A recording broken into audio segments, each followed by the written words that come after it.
தந்தை, மகன், தூய ஆவியின் பெயராலே ஆமேன். மூவொரு கடவுளுடைய அருளும் ஆசீரும் பாதுகாப்பும் வழிநடத்துதலும் உங்களோடு இருப்பதாக. பாஸ்கா காலம் 2வது வாரம் வெள்ளிக்கிழமை. மகிழ்ந்திருப்போம். இயேசுவின் அன்பு சகோதர சகோதரிகளே, எல்லோரும் மகிழ்ச்சியாக இருக்கவே ஆசைப்படுகின்றோம். நம் வாழ்விற்கிற துன்பங்கள், துயரங்கள், வேதனைகள் எல்லாம் களைந்தெறியப்பட வேண்டும். எல்லா நிலைகளிலும் நாம் இன்புற்றிருக்க வேண்டும் என்பதையே நாம் விரும்புகின்றோம். இந்த உலகம் அதைத்தான் எதிர்பார்க்கின்றது. கடவுளும் நம்மிடம் அதையே எதிர்பார்த்திருக்கின்றார். எனில் மகிழ்ச்சி என்பது தூய ஆவியின் கொடை. கலாத்தியர் 5:21 சொல்லப்பட்டிருக்கின்றது. 1 5:16 எப்பொழுதும் மகிழ்ச்சியாக இருங்கள் என்று சொல்லி பவுலுடையாரும் அழைப்பை விடுக்கின்றார். இந்த மகிழ்ச்சியை கொடுக்கவே இறைவனும் விரும்புகின்றார். யோவான் புத்தகம் 15:11 என் மகிழ்ச்சி உங்களில் இருக்கும், உங்கள் மகிழ்ச்சி நிறைவு பெறவுமே இதை நான் சொன்னேன் என்று சொல்லுகின்றார். இயேசு உள்ளத்தில் ஏற்றுக்கொள்கின்ற பொழுது அந்த மகிழ்ச்சி நமது நிரந்தரமாக மாற்றப்படும். அத்தகைய அருளைத்தான் இந்த நாளிலே நாம் கேட்டு பெற்றுக்கொள்ள வேண்டும். இலக்கிய மனதை 2ஆக பிரிக்கின்றது. சிற்றின்பம், பேரின்பம் என்று சொல்லி. சிற்றின்பம் என்பது தற்காலிகமானது, மனிதனுடைய ஐம்புலன்களை அடிப்படையாக கொண்டது, வெளியிலிருந்து மனிதனுக்கு ஒரு வகையான கிளுகிழப்பை, கிளர்ச்சியை ஏற்படுத்தக்கூடியது. இது எதிர்பார்ப்புகளை, ஏமாற்றங்களை தன்னகத்தை கொண்டிருக்கக்கூடியது. மீண்டும் மீண்டும் அதிகமாக எதிர்பார்க்கக்கூடிய அந்த ஏக்கத்தை, தாகத்தை தூண்டக்கூடியது, உணர்ச்சிகளை அடிப்படையாக கொண்டது.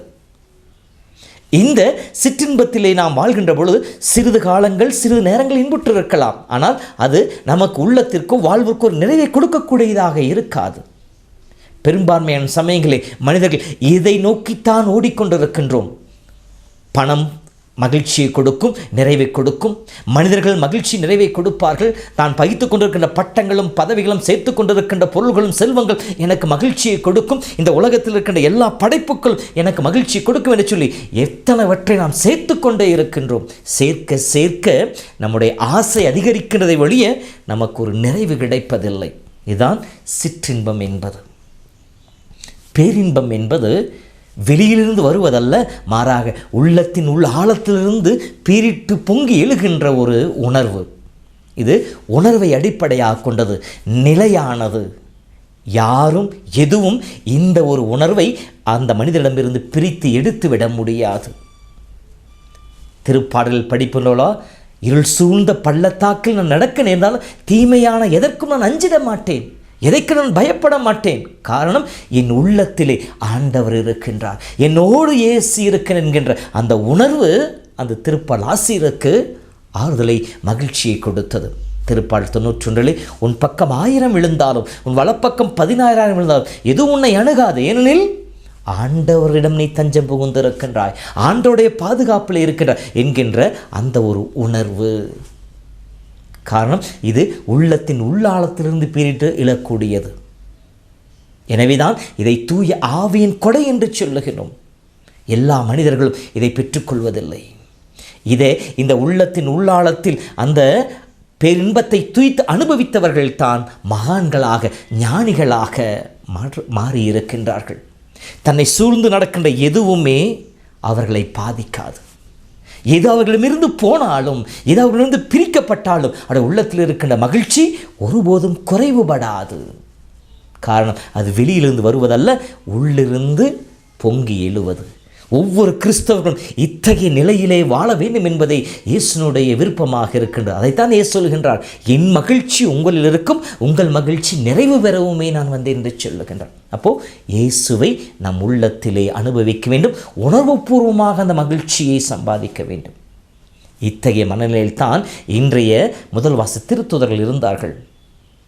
யூத சங்கமானது அவர்களை நைய புடைக்கின்றது, அவர்களை தடுக்கின்றது, அவர்களை அவமானப்படுத்துகின்றது, அவர்களுக்கு துன்பத்தை துயரத்தையும் கொடுக்கின்றது. மத்தேயு 5:11 மக்கள் உங்களை இகழ்ந்து துன்புறுத்தி உங்களை பற்றி இல்லாதவை பொல்லாதவை எல்லாம் சொல்லும்போது நீங்கள் பேறு பெற்றவர்களை மகிழ்ந்து பேறு வகை கொள்ளுங்கள் என்று இயேசு சொன்னாரே, அந்த வார்த்தையை சீடர்கள் மெய்ப்பித்து காட்டினார்கள்.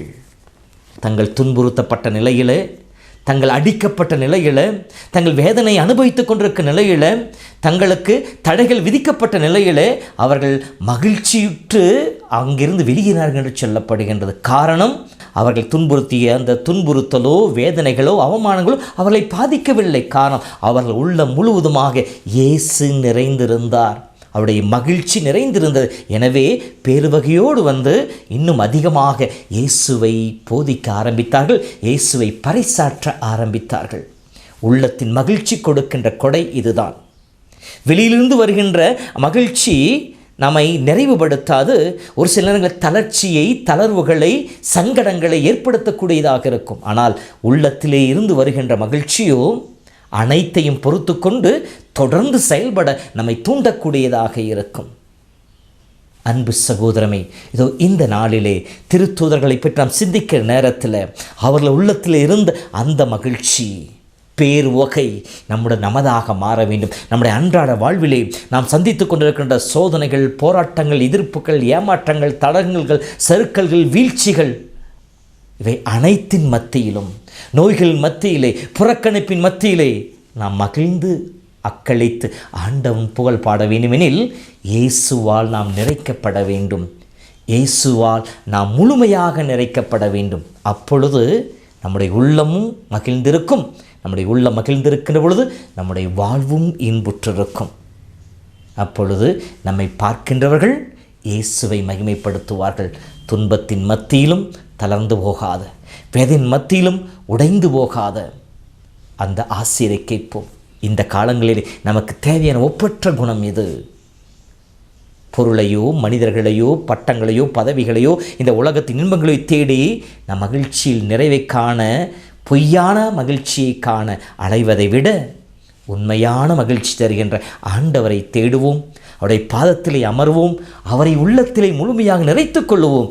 அவரோடு இணைந்து எல்லா சந்தர்ப்பங்களிலும், எல்லா சூழ்நிலைகளிலும் இன்முகத்தோடு இறைவனுக்கு சான்று பகர்வோம். கடவுள் நம் ஒவ்வொருவரையும் ஆசீர்வதிப்பாராக. ஆண்டவர் உங்களோடு இருப்பாராக. எல்லாம் வல்ல இறைவன், தந்தை, மகன், தூய ஆவியின் பெயராலே ஆமேன். மகிழ்வோம் மகிழ்வோம், தினமாக மகிழ்வோம், இயேசு ராஜன் நம் சொந்தம்.